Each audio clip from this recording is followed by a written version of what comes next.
ಎಲ್ರಿಗೂ ನಮಸ್ಕಾರ. ಡಿಸೆಂಬರ್ 29 ಕವಿ ಕುವೆಂಪು ಅವರ ಜನ್ಮದಿನ. ಈ ದಿನವನ್ನ ನಾಡಿನಾದ್ಯಂತ ವಿಶ್ವ ಮಾನವ ದಿನವನ್ನಾಗಿ ಆಚರಣೆ ಮಾಡೋದು ತಮ್ಮೆಲ್ಲರಿಗೂ ತಿಳಿದೇ ಇದೆ. ಕವಿ ಕುವೆಂಪು ಅವರು ಸಾಕಷ್ಟು ಸಾಹಿತ್ಯವನ್ನ ಕೊಟ್ಟರು. ಆ ಎಲ್ಲಾ ಸಾಹಿತ್ಯದಲ್ಲೂ ಅವರಿಗೆ ವಿಶೇಷ ಒಲವಿದ್ದಂತ ಒಂದು ಸಾಹಿತ್ಯ ಅಂದ್ರೆ ಅದು ಅವರ ವಿಶ್ವಮಾನವ ಸಂದೇಶ. ಈ ಒಂದು ಸಂದೇಶ ನಾಡಿನ ಸಮಸ್ತರನ್ನ ತಲುಪಬೇಕು ಅನ್ನೋ ಒಂದು ಆಶಯವನ್ನು ಕೂಡ ಅವರು ಹೊಂದಿದ್ರು. ತಮ್ಮೆಲ್ಲರಿಗೂ ಅವರ ವಿಶ್ವಮಾನವ ಗೀತೆ ಅನಿಕೇತನ ಗೊತ್ತೇ ಇದೆ. ಓ ನನ್ನ ಚೇತನ ಹಾಗೂ ನೀ ಅನಿಕೇತನ, ರೂಪ ರೂಪಗಳನ್ನು ದಾಟಿ ನಾಮ ಕೋಟಿಗಳನ್ನು ಮೀಟಿ ಎದೆಯ ಬೇರೆಯ ಭಾವದೀಟಿ, ಓ ನನ್ನ ಚೇತನ ಹಾಗೂ ನೀ ಅನಿಕೇತನ, ನೂರು ಮತದ ಒಟ್ಟ ತೂರಿ ಎಲ್ಲ ತತ್ವದೆಲ್ಲೆ ಮೀರಿ ನಿರ್ದಿಗಂತವಾಗಿ ಏರಿ, ಓ ನನ್ನ ಚೇತನ ಹಾಗೂ ನೀ ಅನಿಕೇತನ, ಎಲ್ಲಿಯೂ ನಿಲ್ಲದಿರು ಮನೆಯನೆಂದು ಕಟ್ಟದಿರು ಕೊನೆಯನೆಂದು ಮುಟ್ಟದಿರು, ಹೋಹನಂತವಾಗಿರು, ಓ ನನ್ನ ಚೇತನ ಹಾಗೂ ನೀ ಅನಿಕೇತನ, ಅನಂತ ತಾನಂತವಾಗಿ ಆಗುತ್ತಿಹನೆ ನಿತ್ಯ ಯೋಗಿ, ಅನಂತ ನೀ ಅನಂತವಾಗು ಆಗು ಆಗು ಆಗು ಆಗು, ಓ ನನ್ನ ಚೇತನ ಹಾಗೂ ನೀ ಅನಿಕೇತನ. ಈ ಗೀತೆಯಲ್ಲಿ ಆ ವಿಶ್ವಮಾನವ ಸಂದೇಶದ ಆಶಯವನ್ನ ಅವರು ತಿಳಿಸ್ತಾರೆ. ಅಂದ್ರೆ ನಿಕೇತನ ಅಂದ್ರೆ ಮನೆ, ಅನಿಕೇತನ ಅಂದ್ರೆ ಮನೆ ಇಲ್ಲದ್ದು, ಅಂದ್ರೆ ಭೌತಿಕ ಮನೆ ಅಲ್ಲ. ಜಾತಿ ಮತ ಪಂಥ ಇತ್ಯಾದಿ ಉಪಾಧಿಗಳಿಂದ ಕೂಡಿದ ಒಂದು ನಿಕೇತನ, ಮನೆಯಿಂದ ಪಾರಾಗಿ ವ್ಯಕ್ತಿಯ ಚೇತನ ಒಂದು ಸ್ವತಂತ್ರವಾಗಬೇಕು, ಪರಿಪೂರ್ಣವಾಗಬೇಕು ಅನ್ನೋದು ಇವರ ಆಶಯವಾಗಿತ್ತು. ಅದನ್ನೇ ಈ ಗೀತೆಯಲ್ಲಿ ಹೇಳಿದ್ದಾರೆ. ಇನ್ನು ವಿಶ್ವಮಾನವ ಸಂದೇಶ ಏನ್ ಹೇಳುತ್ತೆ ಅಂದ್ರೆ, ಪ್ರತಿಯೊಂದು ಮಗುವು ಹುಟ್ಟುತ್ತಲೇ ವಿಶ್ವಮಾನವನಾಗಿರುತ್ತೆ. ಬೆಳೆಯುತ್ತಾ ನಾವು ಅದನ್ನ ಅಲ್ಪಮಾನವನನ್ನಾಗಿ ಮಾಡ್ತೇವೆ. ಮತ್ತೆ ಅದನ್ನ ವಿಶ್ವಮಾನವನನ್ನಾಗಿ ಮಾಡುವುದೇ ವಿದ್ಯೆಯ ಕರ್ತವ್ಯವಾಗಬೇಕು ಅಂತ. ಅಂದ್ರೆ ಹುಟ್ಟುವಾಗ ವಿಶ್ವಮಾನವನಾಗಿಯೇ ಹುಟ್ಟಿದ ಮಗುವನ್ನ ನಾವು ದೇಶ, ಭಾಷೆ, ಮತ, ಜಾತಿ, ಜನಾಂಗ, ವರ್ಣ ಇತ್ಯಾದಿ ಉಪಾಧಿಗಳಿಂದ ಬದ್ಧನನ್ನಾಗಿ ಮಾಡ್ತೇವೆ. ಅವೆಲ್ಲವುಗಳಿಂದ ಪಾರಾಗಿ ಅವನನ್ನ ಬುದ್ಧನನ್ನಾಗಿ ಅಂದ್ರೆ ವಿಶ್ವಮಾನವನನ್ನಾಗಿ ಪರಿವರ್ತಿಸುವುದೇ ನಮ್ಮ ವಿದ್ಯೆ, ಸಂಸ್ಕೃತಿ, ನಾಗರಿಕತೆ ಇವುಗಳೆಲ್ಲದರ ಆದ್ಯ ಕರ್ತವ್ಯವಾಗಬೇಕು. ಪ್ರಪಂಚದ ಮಕ್ಕಳೆಲ್ಲರೂ ಕೂಡ ಅನಿಕೇತನರಾಗಬೇಕು, ಲೋಕ ಉಳಿದು ಬಾಳ್ಬೇಕು ಅಂದ್ರೆ ಅಂತೇಳಿ ಕುವೆಂಪು ಅವರು ಹೇಳ್ತಾರೆ. ಮುಂದುವರಿಸುತ್ತಾ ಅವರು ಹೇಳ್ತಾರೆ, ಮಾನವ ವಿಕಾಸದ ಹಾದಿಯಲ್ಲಿ ಆಯಾ ಕಾಲದ ಅಗತ್ಯಕ್ಕೆ ಅನುಗುಣವಾಗಿ ಅಥವಾ ಅಗತ್ಯವನ್ನು ಪೂರೈಸಲಿಕ್ಕೆ ಮಹಾಪುರುಷರು ಸಂಭವಿಸಿ ಹೋಗಿದ್ದಾರೆ. ಅದರಲ್ಲಿ ಕೆಲವರ ವಾಣಿ ವಿಶಿಷ್ಟ ಧರ್ಮವಾಗಿ ರೂಪುಗೊಂಡು ಕಡೆಗೆ ಮತವಾಗಿ ಪರಿಮಿತವಾಯಿತು. ಮಾನವರನ್ನ ಕೂಡಿಸಿ ಬಾಳಿಸಬೇಕೆಂಬ ಸದುದ್ದೇಶದಿಂದ ಹುಟ್ಟಿಕೊಂಡ ಮಹಾತ್ಮರ ವಾಣಿ ಮತವಾಗಿ ಮಾನಕವಾಯಿತು.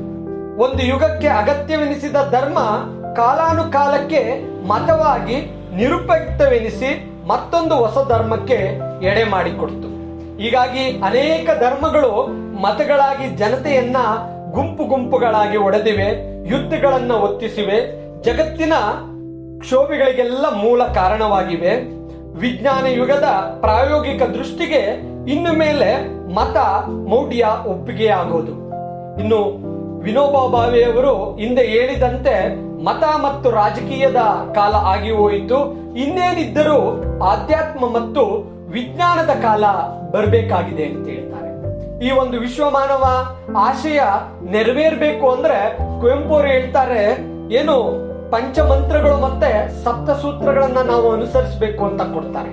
ಅವ್ರು ಹೇಳ್ತಾರೆ, ಮನುಜ ಮತ, ವಿಶ್ವಪಥ, ಸರ್ವೋದಯ, ಸಮನ್ವಯ, ಪೂರ್ಣ ದೃಷ್ಟಿ, ಈ ಪಂಚಮಂತ್ರ ಇನ್ನು ಮುಂದಿನ ದೃಷ್ಟಿಯಾಗಬೇಕಾಗಿದೆ. ಅಂದ್ರೆ ನಮಗೆ ಇನ್ನು ಬೇಕಾದುದು ಆ ಮತ ಈ ಮತ ಅಲ್ಲ, ಮನುಜ ಮತ, ಆ ಪಥ ಈ ಪಥ ಅಲ್ಲ, ವಿಶ್ವಪಥ, ಆ ಒಬ್ಬರ ಈ ಒಬ್ಬರ ಉದಯ ಅಲ್ಲ, ಸರ್ವರ ಸರ್ವಸ್ತರದ ಉದಯ, ಪರಸ್ಪರ ವಿಮುಖವಾಗಿ ಸಿಡಿದು ಹೋಗೋದಲ್ಲ, ಸಮನ್ವಯಗೊಳ್ಳು, ಮಿತಮತದ ಅಂಚಿಕ ದೃಷ್ಟಿಯಲ್ಲ, ಭೌತಿಕ ಪರಮಾರ್ಥಿಕ ಎಂಬ ಭಿನ್ನ ದೃಷ್ಟಿಯಲ್ಲ, ಎಲ್ಲವನ್ನು ಭಗವದ್ ದೃಷ್ಟಿಯಿಂದ ಕಾಣುವ ಪೂರ್ಣ ದೃಷ್ಟಿ ನಮ್ದಾಗ್ಬೇಕು ಅಂತ ಹೇಳ್ತಾರೆ. ಆಮೇಲೆ ಮುಂದುವರಿಸ್ತಾ ಹೇಳ್ತಾರೆ, ಯಾವ ಭಾವನೆಗಳು ಜಗತ್ತಿನಲ್ಲಿ ಎಲ್ಲಾ ಮಾನವರಿಗೂ ಅನ್ವಯ ಆಗಬಹುದೋ ಅಂತಹ ಭಾವನೆ, ಅಂತಹ ದೃಷ್ಟಿ ಬರೀ ಯಾವುದೋ ಒಂದು ಜಾತಿಗೆ, ಮತಕ್ಕೆ, ಗುಂಪಿಗೆ, ಒಂದು ದೇಶಕ್ಕೆ ಮಾತ್ರ ಅನ್ವಯ ಆಗೋದಿಲ್ಲ. ಸರ್ವಕಾಲಕ್ಕೂ ಅನ್ವಯವಾಗುವ ಇವು ಮೂಲ ಮೌಲ್ಯಗಳು. ಈ ಮೌಲ್ಯಗಳು ಮಾನವರನ್ನ ಕೂಡಿಸಿ ಬಾಳಿಸುತ್ತಾ ನಡೆದಾವು. ಗುಂಪುಗಾರಿಕೆಗೆಂದು ಇಲ್ಲಿ ತೊಡಗುವುದಿಲ್ಲ. ಅದೇನಿದ್ದರೂ ರಾಜಕೀಯದ ಕರ್ಮ. ವ್ಯಕ್ತಿ ಸ್ವಾತಂತ್ರ್ಯವನ್ನ ನೀಡಿಯೂ ಸಮಷ್ಟಿಯ ಉದ್ಧಾರದ ದೃಷ್ಟಿ ಇದರದು. ಈ ದೃಷ್ಟಿಗೆ ವ್ಯಕ್ತಿಗಳೆಷ್ಟೋ ಅಷ್ಟೂ ಸಂಖ್ಯೆಯ ಮತಗಳಿರುವುದು ಸಾಧ್ಯ. ಅಷ್ಟೂ ವ್ಯಕ್ತಿಗಳು ಸಮಷ್ಟಿಯ ವಿಕಾಸಕ್ಕೆ ಸಾಧಕವಾಗುವುದು ಸಾಧ್ಯ. ಈ ದರ್ಶನವನ್ನೇ ವಿಶ್ವಮಾನವ ಗೀತೆ ಸಾರುತ್ತದೆ ಅಂತ ಹೇಳ್ತಾರೆ.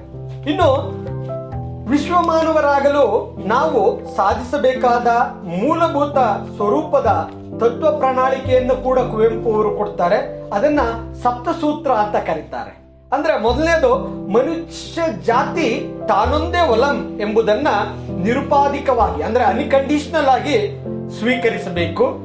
ವರ್ಣಾಶ್ರಮವನ್ನ ತಿದ್ದುವುದಲ್ಲ, ಅದನ್ನ ಸಂಪೂರ್ಣವಾಗಿ ತೊಲಗಿಸಬೇಕು. ಅಂದ್ರೆ ಬ್ರಾಹ್ಮಣ, ಕ್ಷತ್ರಿಯ, ವೈಶ್ಯ, ಶೂದ್ರ, ಅಂತ್ಯಜ ಅಥವಾ ಶಿಯಾ, ಸುನ್ನಿ, ಕ್ಯಾಥೋಲಿಕ್, ಪ್ರೊಟೆಸ್ಟೆಂಟ್, ಸಿಖ್, ನಿರಾಂಕಾರಿ ಇತ್ಯಾದಿ ವಿಭಜನೆಯನ್ನ ನಿರ್ನಾಮ ಮಾಡಬೇಕು.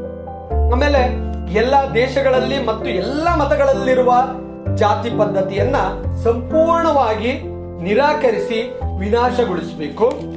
ಮತ ತೊಲಗಿ ಆಧ್ಯಾತ್ಮ ಮಾತ್ರ ವೈಜ್ಞಾನಿಕವಾಗಿ ಮಾನ್ಯತೆ ಪಡೆಯಬೇಕು. ಮತ ಮನುಷ್ಯ ಮತವಾಗಬೇಕು, ಪಥ ವಿಶ್ವ ಪಥವಾಗಬೇಕು, ಮನುಷ್ಯ ವಿಶ್ವ ಮಾನವನಾಗಬೇಕು. ಅದಕ್ಕಾಗಿ ಮತ ಗುಂಪು ಕಟ್ಟುವ ವಿಷಯವಾಗಬಾರದು. ಯಾರು ಯಾವ ಒಂದು ಮತಕ್ಕೂ ಸೇರದೆ ಪ್ರತಿಯೊಬ್ಬನು ತಾನು ಕಂಡುಕೊಳ್ಳುವ ತನ್ನ ಮತಕ್ಕೆ ಮಾತ್ರ ಸೇರಬೇಕು. ಅಂದ್ರೆ ಜಗತ್ತಿನಲ್ಲಿ ಎಷ್ಟು ವ್ಯಕ್ತಿಗಳಿದ್ದಾರೋ ಅಷ್ಟೇ ಸಂಖ್ಯೆಯ ಮತಗಳಿರುವಂತಾಗಬೇಕು.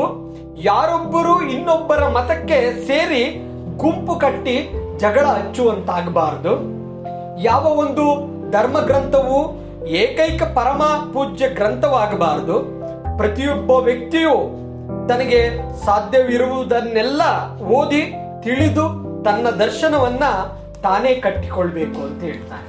ಇದಕ್ಕೆ ಸ್ವಾಮಿ ವಿವೇಕಾನಂದರ ಒಂದು ಮಾತು ಏನು ಅಂದ್ರೆ, no man is born to any religion, every man has a religion in his soul ಅಂತ ಹೇಳ್ತಾರಲ್ಲ ಆ ಮಾತು.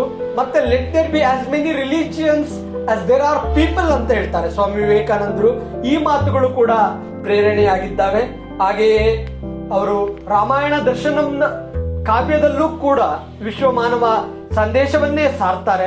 ಹಾಗಾಗಿ ಎಲ್ಲರೂ ವಿಶ್ವಮಾನವ ಸಂದೇಶವನ್ನ ಕೇಳೋಣ, ಅನುಸರಿಸೋಣ, ಇತರರಿಗೂ ಕೂಡ ತಲುಪಿಸೋಣ ಅನ್ನೋ ಆಶಯವನ್ನ ಹೇಳ್ತಾ ಎಲ್ರಿಗೂ ವಿಶ್ವಮಾನವ ದಿನದ ಶುಭಾಶಯಗಳನ್ನ ಕೋರ್ತೇನೆ. ಧನ್ಯವಾದಗಳು.